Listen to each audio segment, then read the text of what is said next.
겉에서 보면은 숙박시설 같이 안 보이네요. 집 같죠?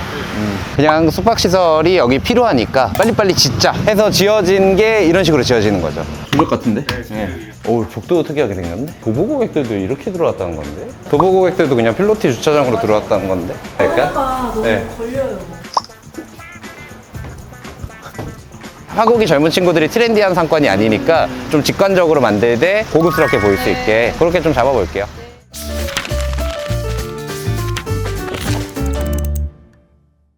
안녕하세요. 스페이스 플래닝 정우석입니다. 저는 오늘 화곡에 나와 있습니다. 저희가 최근에 화곡에서 유휴 호텔이라는 걸 완성을 시켜가지고 지금 절찬리에 흥행이 되고 있잖아요. 그런데 오늘 볼 현장은 거기와 3분 거리 떨어진 아주 가까운 위치에 있는 조금 더 객실 수는 많은 그런 모텔을 보러 왔습니다. 화곡이라는 상권은 수요도 굉장히 좀 많이 있고요. 보통은 화곡 상권이랑 까치산 상권이 같이 묶여서 숙박 수요들을 배출해내게 돼요. 근데 공급도 많습니다. 그러다 보니까 경쟁이 치열하겠죠. 그래서 이런 상권에서는 점유율을 얼만큼 잘 확보할 수 있느냐 이런 것들이 중요합니다. 근데 이 점유율을 확보하는 거는 우리가 다른 호텔들이 가지고 있지 않은 그런 컨셉들을 잘 활용하는 것도 중요하고요. 우리 호텔이 가지는 약간 입지적으로서의 약점들을 어떻게 보완할 거냐, 그리고 하드웨어의 약점들을 어떻게 보완할 거냐 해서 최대한 완성도 높은 것들을 잘 만드는 게 다른 상권보다도 훨씬 더 중요한 게 이런 상권에서 만드는 거거든요. 오늘 그래서 공간을 보면서 한번 설명드리겠습니다.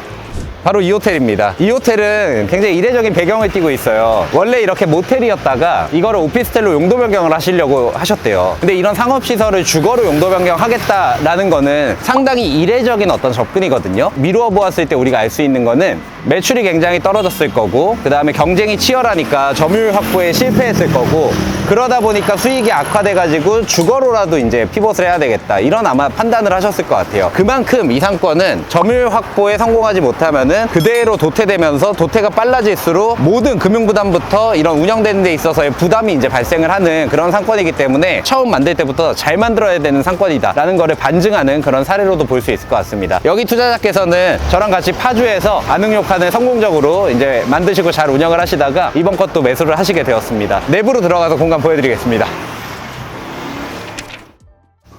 오, 복도도 특이하게 생겼네. 방 사이즈는 괜찮네요. 샤시 교체는 잡아야겠어요? 예. 네. 저 키가 중요해요. 조적 같은데? 네. 방 크다. 이거 잘 나올 수 있겠다. 오. 지금 여기가 욕조가 다 조금씩 다르게 생겼거든요. 이거는 아주 우리한테 유리한 거죠. 우리는 이렇게 물을 쓰는 공간을 어떻게 둘 수 있을지가 욕실에서는 되게 중요한 포인트인데, 여기 이제 바로 그 바꾸기만 하면은 확실히 이제 수공간의 임팩트를 욕실에도 주고 시작할 수 있고, 객실도 지금 기준 평수보다 크거든요. 제 생각에는 지금 한 6평 정도는 충분히 나온다. 화장실, 욕실 포함해서. 평균 스탠다드 크기보다 약간 더 큰 객실이라서 뭔가 컨텐츠 플레이도 충분히 할 수 있다. 층고도 엄청 높아요. 객실 수도 38객실이면 적지 않고 상층부 느낌이 좋은데요. 몇 평 나와요? 4.8평. 4.8평? 네. 욕실 포함하면 전실까지 해갖고 한 6평 나오겠구나. 네. 2층에 좀 작은 객실이 있다고. 방 똑같고. 저 앞쪽, 옆방들이 좀 작나? 조금 작아지는구나. 조금 작아져서 한 방이 더 생기고 여긴 샤워만 있구나. 적용은 왜 해놓으셨을까요? 적용해놨네요. 지금 봤어요. 이거 아마 이 에어컨 배관 가리려고 한 거예요. 에어비앤비 하시는 분들 이렇게 많이 하죠. 오히려 이제 일부 통합계획 가질 때 2층을 좀 일부 통합하는 것도 나쁘지 않겠네요. 전반적으로 막 뷰가 올라갈수록 좋아지는 건 아니고, 지금 엘리베이터도 굉장히 좁고 층수가 많기 때문에 위로 올라가는 경험이 조금 오히려 로드 걸리고 별로일 수 있어요. 그래서 차라리 저층부에 통합된 방을 둬서 스위트룸으로 만드는 것도 여기는 고려해봄직한 현장이네요.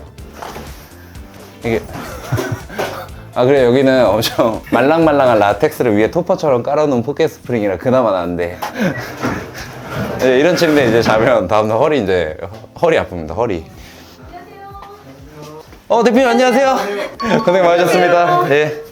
샤시는 이번에 다 교체해야 될 것 같고, 다 알루미늄 샤시라서 통합도 한 2개 정도만 하는 걸로 하고, 더 통합 안 해도 될 것 같고, 기준 객실 방 크기가 너무 커가지고 맞아요. 그게 좋은 것 같아요. 도보고객들도 이렇게 들어왔다는 건데? 그죠? 맞아요. 도보고객들도 그냥 필로티 주차장으로 들어왔다는 건데? 결국 지금 여기가 유인 프론트거든요? 이거 어떻게 할까? 가 너무 네. 걸려요. 이거 잘 풀어보면 될 것 같은데.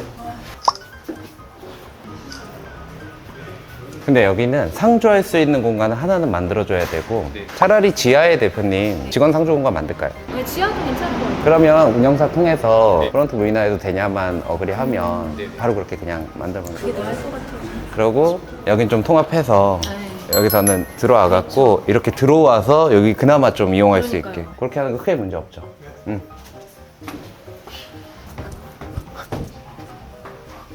객실은 되게 좋다고 하셨는데 네. 그 말고 좀 뭐 문제가 있나 보네요. 아, 지금 이제 프론트가 너무 좁잖아요.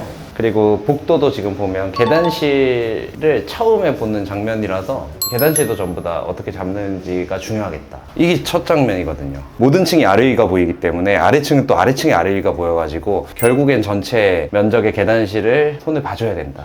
그러면 1층 고객 동선 조금 더 원활하게 해준 다음에 좁아도 그냥 별로 불쾌하지 않게 만들어주고 객실에다가 좀 몰빵하는 걸로 할게요. 그 다음에 객실은 욕조 이렇게 좀 넣어가지고 이렇게 료칸으로 좀 만드는 식으로 접근하는 게 제일 안전할 것 같아요. 화곡이 젊은 친구들이 트렌디한 상권이 아니니까 파주처럼 직관적이어야 될 것 같기는 하니까 좀 직관적으로 만들 때 고급스럽게 보일 수 있게 그렇게 좀 잡아볼게요. 그렇게 일정 정리하고 내용 한번 정리해가지고 딱 오늘 회의록 정리해 두시죠. 네네네. 네, 알겠습니다. 예, 고생 많으셨습니다. 고생하셨습니다. 네. 근데 겉에서 보면은 숙박시설 같이 안 보이네요. 집 같죠? 숙박시설을 어떻게 지을까에 대한 고민이 아니고 그냥 숙박시설이 여기 필요하니까 빨리빨리 짓자 해서 지어진 게 이런 식으로 지어지는 거죠. 호텔 공간을 전문으로 설계하고 이런 설계사가 아니었을 확률이 높고 이 동네에서 다가구 주택 같은 것들을 많이 작업하시는 분이 신축 당시에 건축 설계를 하지 않았을까. 그런 건물이 많죠, 모텔들은. 모텔이라는 뜻이 원래 이제 차로 이동하는 그 숙박시설인 거잖아요. 맞아요. 모텔의 어원은 모터와 호텔의 합성어예요. 자동차 여행자가 잠만 자고 가는 공간이고 그게 실질적으로는 우리나라랑 맞진 않아요. 우리나라는 휴게소나 졸음쉼터 같은 게 있잖아요. 서울에서 부산까지 가도 한 4-5시간이면 주파를 하기 때문에 거기서 그냥 쉬고 가면 될 정도예요. 근데 미국 같은 데는 워낙 그게 기니까 자고 가야만 하거든요. 그렇게 생긴 게 원래 모텔이었어요. 우리나라는 사실 이런 작은 숙박시설이 어디 나라의 영향을 받았냐면 일본의 영향을 받았어요. 근데 일본은 이 사이즈가 러브 호텔이거든요. 러브 호텔은 커플들을 위해 만들어진 호텔이에요. 사전적 정의가. 우리나라는 그 일본의 러브 호텔을 모티브로 따왔기 때문에 약간 언색적이고 공간적인 어떤 효율이나 이런 거는 별로 필요 없어. 그냥 프라이버시가 중요하고 그 다음에 다른 게 별로 중요해지지 않고 기능에만 집중하다 보니까 오히려 가성비 상품이 되고 뭐 이런 이제 역사를 좀 겪어왔죠. 근데 이제는 모텔들도 공급이 포화되는 그런 상권들도 많아지면서 컨셉추얼하고 젊은 사람들의 이목을 끌 수 있는 그런 이제 양질의 호텔들만 어느 정도 남을 수밖에 없는 그런 시장이 이제 되어가고 있는 거고 지금 다시 모텔을 리모델링 한다라고 했을 때는 일본의 러브호텔처럼 리모델링 하는 게 아니고 우리만의 어떤 방식으로 이 모텔을 어떻게 바꿔나갈 건지가 고민이 많이 돼야 되는 그런 시점이죠. 오늘 이렇게 화곡에 있는 모텔 비포 현장을 한번 촬영을 해봤고요. 화곡에서는 최근에 여기 3분 거리에 있는 게 유휴 호텔을 완성을 하고 여기를 한 거잖아요. 또 유휴가 내고 있는 또 데이터의 지표가 있기 때문에 그거를 기반으로 오늘은 어떤 의사결정들을 우리가 할까 많이 실체를 가지고 비포 현장을 볼 수 있었던 현장이었습니다. 이 호텔도 한 4개월 뒤면은 완성돼 갖고 여러분들께 애프터 영상으로 소개시켜 드릴 거고요. 화곡 상권 같은 경우에는 점유율이 굉장히 중요한 상권이니까 압도적인 점유율을 내는 그런 호텔로 한번 만들어 보겠습니다. 오늘도 시청해 주셔서 감사합니다.